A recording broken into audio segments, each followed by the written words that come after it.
Questions. I'm here at the Vintage Fashion Show, and I'm talking to a woman who's a designer. Is that right? And what is the name of you and your business? I'm Denise, and it's Unforgettable. Denise Unforgettable, and you're located out of San Francisco. And what's your? Actually, not any longer. Not any longer. The last store was in San Francisco. I'm Where? up in Sonoma County. Sonoma County. And is there a phone number I can publish? Yes, you can. And what is it? 707-971-0552. Let's get that again, because I lost. Trying to do 8 things at once here. I lost sound there for a moment. So what was it again? A little slower. 707. Yes, sir. 971-0552. Area code 707. Well, great. Now I understand that you've been a designer for quite some time. And what kind of things have you been designing since late 70s? Something. Jewelry, clothing, hats, always using vintage components. And why do you use vintage components? Because they're the best.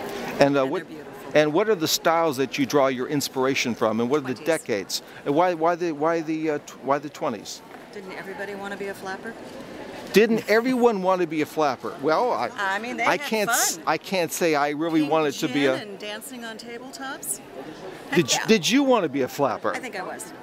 Okay. Pretty sure. Oh, you think you were a flapper in an earlier 20s life, and I still am. and so how did you learn your trade? How did you learn how to be a designer? Did you go to an art school? I was really blessed. You were My blessed. grandmother came from the south of France. She was a professional seamstress. And what was her name?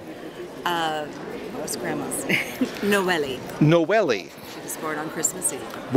So she didn't get a lot of presents. No, poor baby. Well, that's the way it goes. But she did, so her and Christ her presents were an amazing talent. She was an accomplished seamstress. And so she taught you how to do this stuff at an early age?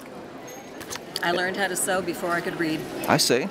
And so I was wondering, so you always use vintage components. How do you find these things?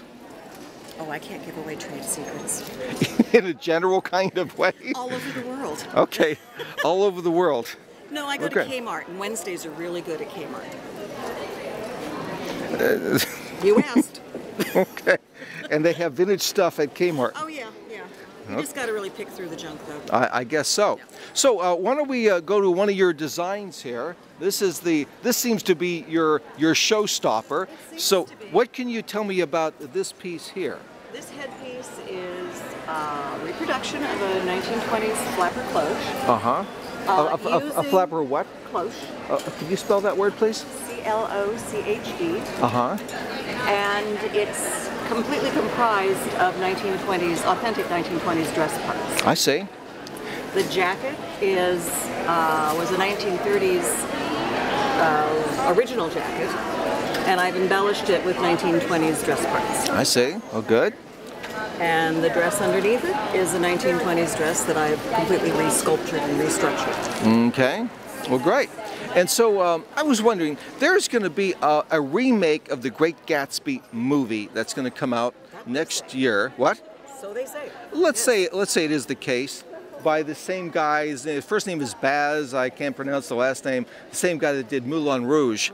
Now, if this comes out and they don't have horrible casting as they did in the previous movie, do you think that's going to have an impact on this kind of fashion?